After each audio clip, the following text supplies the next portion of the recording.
Bonjour à toutes et à tous, je m'appelle présentateur et je suis présentateur. Et aujourd'hui, nous allons jouer à Qui veut choisir un sujet. Nous allons acquérir de nouveaux compétiteurs. Bien. Lise. Bon, à présent que nos compétiteurs se sont présentés, nous allons enchaîner avec la première question. Top, quel est votre sujet? Alors, j'ai pensé les chats, parce que quand ils rognent, ils refont leurs os, ils régénèrent. Non, c'est très nul. Les cytokines, en fait, c'est un thème induit par le mouvement musculaire, donc ça permettrait de voir des hormones, etc. C'est super intéressant. On n'a pas d'argent. Et vu que c'est avec le mouvement, je pensais les hiboux, parce que ils bougent leur tête, et ils ont 20 vertèbres. Et nous, on a 12.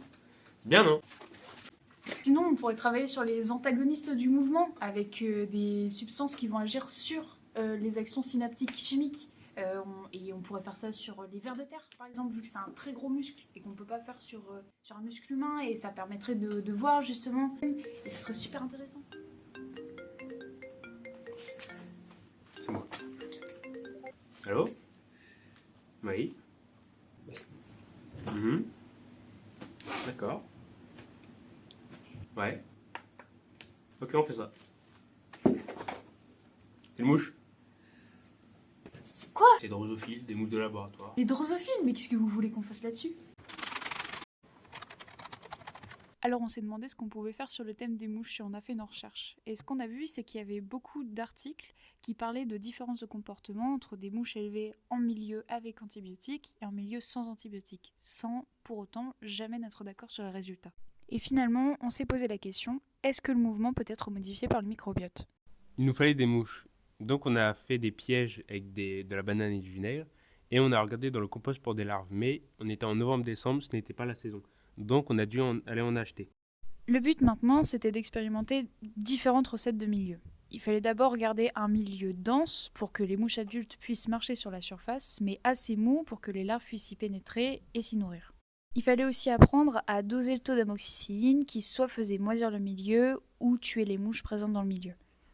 Il ne nous restait plus qu'à séparer les mouches pour garder une seule et même génération. Et on s'est alors retrouvé avec 4 milieux. Un avec amoxicilline, un sans amoxicilline et un milieu A et B coulé à l'aveugle pour garder un recul critique sur nos résultats.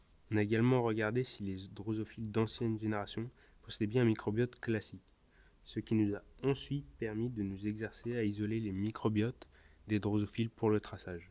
Il ne nous restait plus qu'à prendre en vidéo les drosophiles pour vraiment remarquer et quantifier leurs différences de comportement dans leurs mouvements. Voici quelques exemples de traçage de drosophiles élevés dans un milieu sans antibiotiques.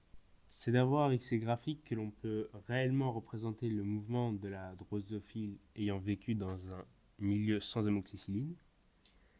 Dans ce graphique, il y a plus précisément des paliers horizontaux qui signifient l'arrêt de la mouche. Il a maintenant fallu traquer les mouvements des mouches élevées dans un milieu avec antibiotiques. Mais là encore, comme les précédentes, les trackings ne relèvent pas particulièrement de différences de comportement au niveau de leurs mouvements. Comme les drosophiles précédentes, on remarque que la différence s'évalue plutôt au niveau du graphique. Physiquement parlant, le graphique comporte beaucoup moins de paliers et à chaque fois qu'il y a une pause au niveau du mouvement de la mouche, celle-ci repart directement sans vraiment faire de pause significative.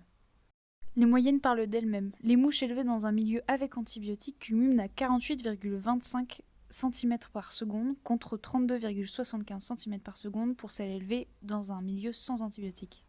Par isolement de microbiote, on a bien vérifié que le milieu A était le milieu sans antibiotiques et que le milieu B était bien le milieu avec antibiotiques.